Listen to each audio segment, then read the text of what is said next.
Dernière vidéo sur les typologies, nous avons parlé des types yin, ceux qui sont fins, longilignes, qui ont plutôt une énergie froide à l'intérieur, ou du moins qui n'ont pas autant de feu que les autres, et qui doivent vraiment faire attention, sinon ils se déséquilibrent très vite. Le yin, c'est le déséquilibre, le yang, c'est l'équilibre.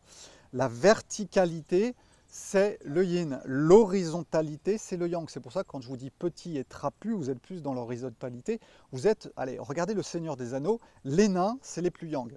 Les elfes, ce sont les plus yin. Vous avez vu comment ils jouent sur deux aussi tableaux vraiment différents, parce que même du coup dans votre façon d'être, dans votre façon d'agir, etc., eh bien ça va se voir si vous êtes plutôt du côté yin, plutôt du côté yang. Point important, et je vais le rajouter dans chacune des 3 vidéos, c'est que maintenant vous allez comprendre pourquoi il y a autant de livres qui vous disent tout et leur contraire. Tout simplement parce que les personnes ont une base yin ou yang. Elles vont expérimenter une façon de manger et ça va leur convenir. Et ensuite, elles vont écrire un livre. Mais comprenez bien que ça correspondait à 7 personnes. Donc, il n'y a pas une vérité. Ou alors, il y a une vérité, il y a des mensonges aussi. Mais au bout du compte, chacun étant différent, chacun va expérimenter un type de diète, l'alimentation crue ou bien l'alimentation de la viande, l'alimentation cétogène. Chacun va l'expérimenter d'une façon différente en fonction des bases qu'il a à l'intérieur de son corps. Et ensuite, il va écrire un livre qui lui convient et qui est la vérité. D'accord? Mais c'est la vérité pour lui.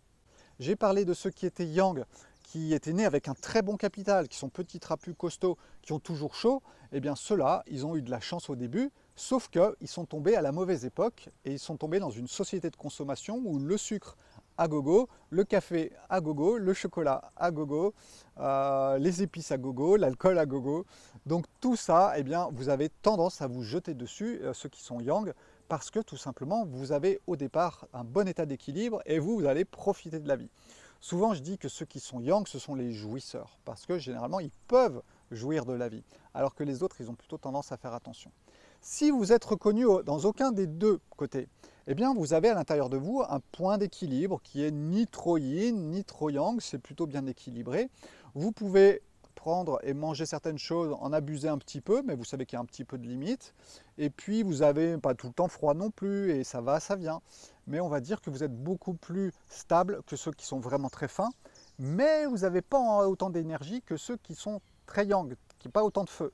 Donc il vous faut déjà souvent faire attention assez rapidement dans votre vie, parce qu'au début vous avez pu en profiter, et puis très rapidement ça a commencé à se modifier beaucoup plus tôt que pour ceux vraiment qui étaient costauds et qui étaient les plus yang.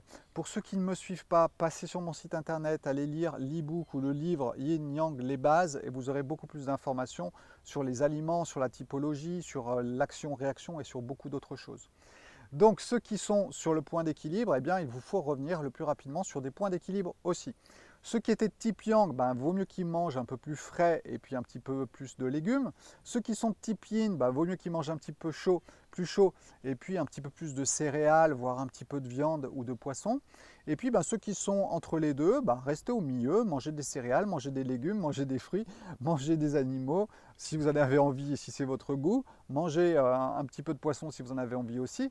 Et de toute façon, vous êtes plutôt quelqu'un d'assez stable et en général et au début de votre vie, ça se passe plutôt bien au niveau de votre santé. Voilà, j'arrive à la fin de ce petit exposé sur les typologies. Vous voyez, c'est pas si compliqué que ça. Si vous êtes de type froid, de type yin, il faut que vous alliez du côté chaud. Et puis si vous êtes plutôt yang, petit trapu, du côté yang, du côté feu, eh bien il faut que vous alliez plutôt du côté froid. Et souvent, ces personnes-là sont très attirées par ce qui est frais. Et puis si vous êtes au milieu, généralement vous n'êtes pas trop posé de questions jusqu'à présent et vous avez du mal à savoir où vous en êtes. Si vous voulez savoir où vous en êtes, observez la température de votre corps quand vous avez froid ou pas. Si vous avez tout le temps les pieds froids, si vous avez la sensation du froid régulièrement, si vous êtes hypersensible à l'alcool, eh bien tout ça, ça vous montre que quand même le yin s'est déjà bien installé à l'intérieur de votre corps et qu'il est temps de faire quelque chose. Alors, il y a un début et il y a une fin à notre vie. Le début, on est petit, serré, c'est l'état le plus yang d'un être humain. Et puis quand on est un vieillard, eh bien, on a de plus en plus cette sensation du froid, jusqu'à aller vers le froid total qui va être la mort. Votre corps il va être complètement froid. Donc on part du côté chaud quand on est petit, côté yang, et puis on va du côté yin en vieillissant. Donc si vous avez déjà des symptômes où le froid s'est installé en vous, il vous faut absolument modifier notamment votre alimentation. L'endroit où vous habitez va également modifier les choses. Si vous habitez en Afrique du Nord, il est évident que c'est beaucoup plus simple si vous avez des bonnes températures tout au long de l'année. Si vous habitez à Lille ou à Bruxelles, comme il y a des personnes qui me suivent, salut les Belges, eh bien là vous êtes vraiment du côté du froid, donc il faut absolument rééquilibrer les choses le plus rapidement possible.